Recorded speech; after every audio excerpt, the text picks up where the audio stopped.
Ok, Elieno pour Rap Elite. Là, je donne des scoops pour Rap Elite. Je donne des cacahuètes des fois. T'es généreux comme ça.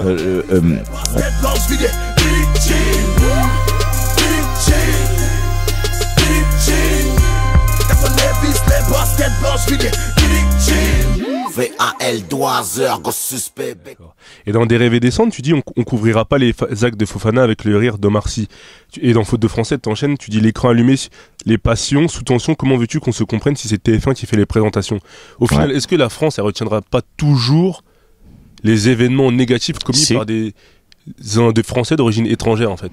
Si, toujours, bien sûr. C'est pour ça que tu parlais que l'intégration est plus facile pour un Polonais que exactement, bien sûr, c'est clair.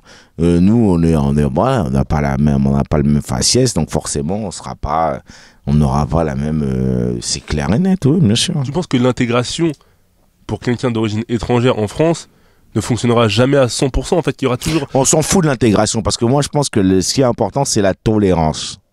C'est la tolérance. L'intégration, c'est de la bite. Quand tu vois les mecs qui te parlent d'intégration, d'assimilation, tout ça, ça n'a aucun sens. Tu vois, pas forcément d'assimilation, mais quand tu vois des jeunes d'origine maghrébine ou même pas d'origine étrangère plus généralement, tu leur demandes s'ils se sentent français, ils ont du mal à te dire oui, alors qu'ils sont nés en France, qu'ils ont fait leurs études en France. Mais ils ont du mal à se sentir français parce que pourquoi ils ont du mal à se sentir français? Parce qu'ils sont pas parce qu'aujourd'hui, avec tout ce qui se passe aujourd'hui, en fait, ils ont une réaction à. Tu comprends? Ils réagissent en fonction d'eux. Tu comprends ce que je veux dire? Qu'ils subissent. Voilà, c'est un rejet avec ce qu'ils subissent, avec le truc, l'image qu'on leur envoie de leur religion, de leur culture, de ce qu'ils sont. Donc ils réagissent en fonction de ça. Donc forcément ils rejettent je suis pas français mais en fait voilà, mais après je veux dire c'est pas mal, je veux dire moi je pense que c'est pas mauvais de se sentir français, de se sentir africain non plus. Je pense que c'est pas une mauvaise chose. C'est ce qu'ils disent. Pour toi, le terme n'est pas péjoratif, en fait. Mais c'est une réalité, c'est pas péjoratif, c'est une réalité. On est français issus de l'immigration. Ouais, mais ça fait des disparités entre soyons sincères. Entre le Polonais qui arrive soyons sincères. Soyons sincères. Pour le Français moyen, toi, t'es né en France? Ouais. Vous êtes Français. Mais quand vous parlez, tu vas parler par exemple, tu vas parler à une Française ou je sais pas, une dame ou un mec ou un vieux Français va te dire ah oui mais d'accord, tu vas lui demander, il va te poser une question simple. Tu es d'où? Tu vas lui dire je suis français. Mais il va dire oui d'accord, mais d'où? Tu comprends ce que je veux dire? Le faciès. Quand tu vas lui dire je suis français, lui il va te dire oui d'accord tu es français mais d'où? Et tu vas devoir lui dire oui d'accord je suis du Bénin, je suis du Maroc, je suis de l'Algérie, je suis de la Tunisie, je suis du Congo, je suis du Zaïre, je suis du Sénégal, je suis du Mali. Tu comprends ce que je veux dire? Tu seras obligé de lui dire d'où viennent tes parents et d'où toi tu peux te considérer comme français, mais crois-moi qu'un Français lambda ne te considérera jamais comme un Français. Ça, c'est une réalité. Tu comprends ce que je veux dire? C'est la réalité. Nous, on peut se dire, on a toujours vécu en France, on est Français. Mais la réalité, c'est que notre faciès notre faciès raconte une autre histoire. C'est ça le problème. Tu vois? Mais après, c'est pas plus mal. Mais c'est une question de aussi, il faut comprendre ça. Et puis, c'est la vie aussi. C'est la richesse. C'est la richesse de la vie, c'est la culture, tout ça. Donc voilà, on n'est pas obligé d'être machin, on s'en fout, c'est pas grave. D'ailleurs, en parlant d'Afrique, dans le morceau Peuple qui danse avec Fally Ipupa, tu dis l'Afrique a toujours besoin d'un monsieur Drummond, même avec un nègre à la tête du monde. Combien de temps a accusé le colon planqué derrière des casques bleus, confondre corbeau et conlo? Ouais, contre toute attente, toi tu prends la position inverse de ce qu'on entend parfois dans les textes de rap, que l'état de l'Afrique c'est dû au colonialisme, aux méchants colons, aux méchants blancs. Non, parce que j'ai conscience du colonialisme. J'ai conscience que le colonialisme a niqué des choses, mais à un moment donné, on n'est plus colonisé. La mentalité des dirigeants africains, tu penses? Et oui, à un moment donné, il n'y a plus de colonisation. Donc à un moment donné, les mecs, prenez vos couilles, arrêtez vos conneries. D'accord? Faut arrêter, faut prendre vos responsabilités, faut arrêter. Faut maintenant, là, vous êtes des Africains et parler africain. D'accord? On peut dire oui, machin, il y a eu la colonisation, c'est bon, mais c'est fini. C'est fini. Bon, c'est vrai que maintenant j'ai conscience qu'il y a une autre colonisation maintenant, c'est économique. Tous les dirigeants africains, c'est des maçons, machin, là, ils ont voilà, ils ont la carte. Donc eux, ils travaillent pour d'autres forces. D'accord? Ils travaillent pas pour nous, ils travaillent pour d'autres forces. Mais à un moment donné, on n'est plus dans le système de la colonisation. D'accord? Donc on n'a plus l'excuse de dire que oui, on est colonisé, blablabla. Bla, bla, bla. Donc à un moment donné, il faut que nous, voilà, on prenne nos responsabilités et on œuvre pour l'Afrique. Et c'est pour ça que tu cites les noms de beaucoup de représentants de la diaspora noire qui ont compté dans l'histoire, c'est-à-dire Frantz Fanon, Patrice Lumumba, Thomas Sankara, Sibiko, etc. Ouais, et d'autres aussi qui ont œuvré pour ça. C'est important pour moi parce que je trouve que souvent on est là, les Africains, ils sont pas machin. Non. Il y a des mecs qui ont travaillé pour ça. Il y a des mecs qui ont travaillé pour cette unité-là et c'est important de le souligner.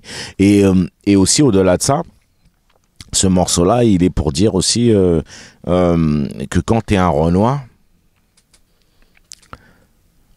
t'es un Renoir.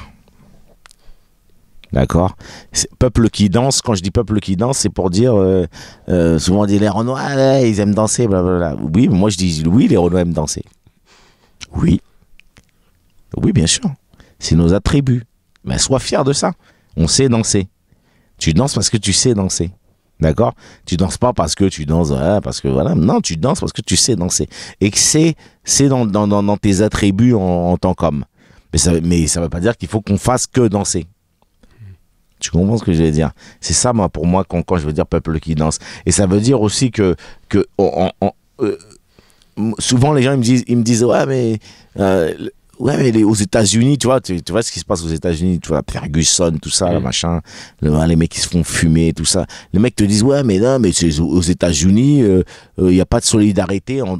Moi, je dis non. Ce morceau-là, il est pour dire qu'au Renoir, quand t'es Renoir, en Haïti, qu'il y a un truc qui se passe en Haïti, aux États-Unis, c'est pareil. Au Congo, c'est pareil. Tu comprends ce que je veux dire? Renoir, c'est Renoir. En fait, toi, tu réfléchis en termes de diaspora. Il n'y a pas de frontières. Renoir, c'est Renoir.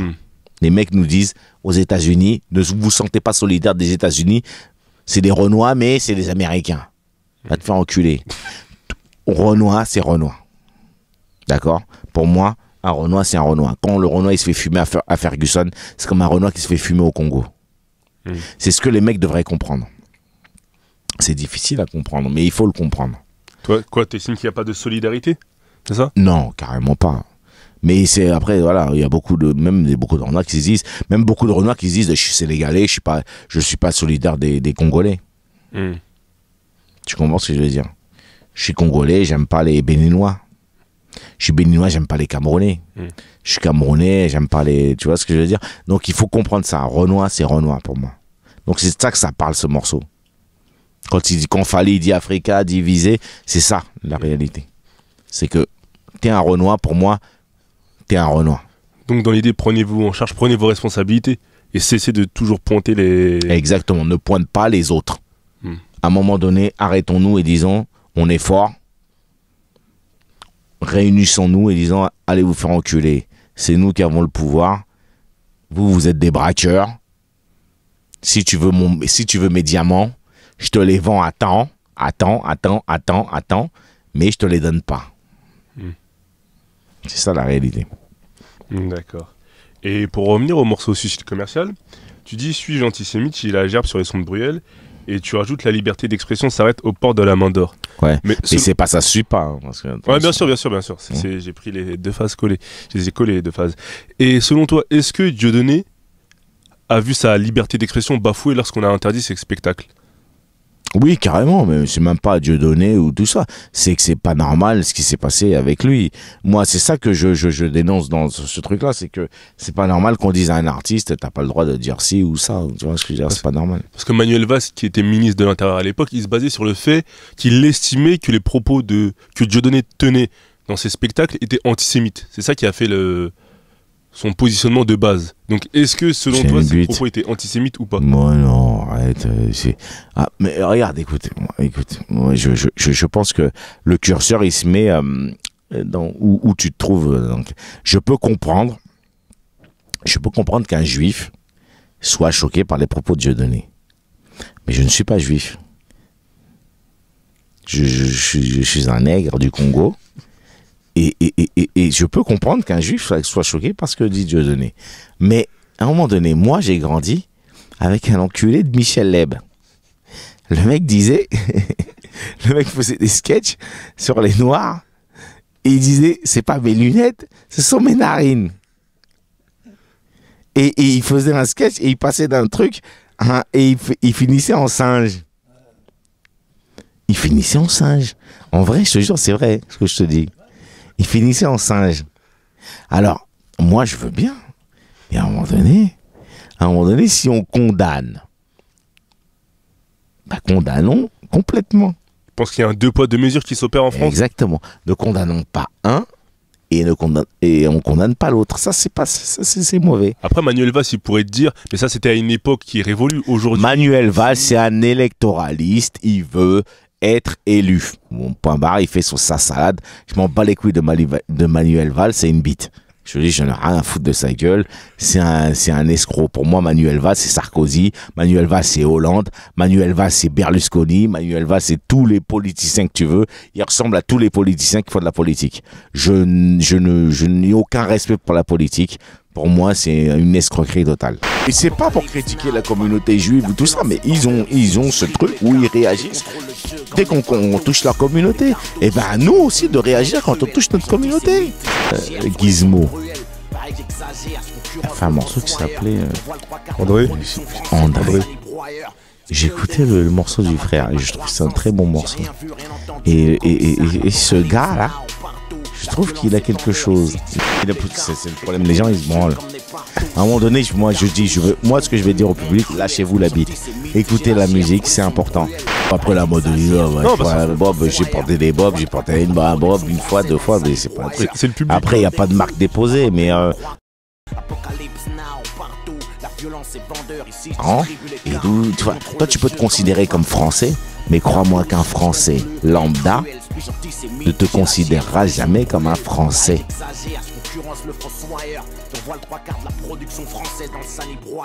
C'est que le début, j'entame à peine ma croissance. J'ai rien vu, rien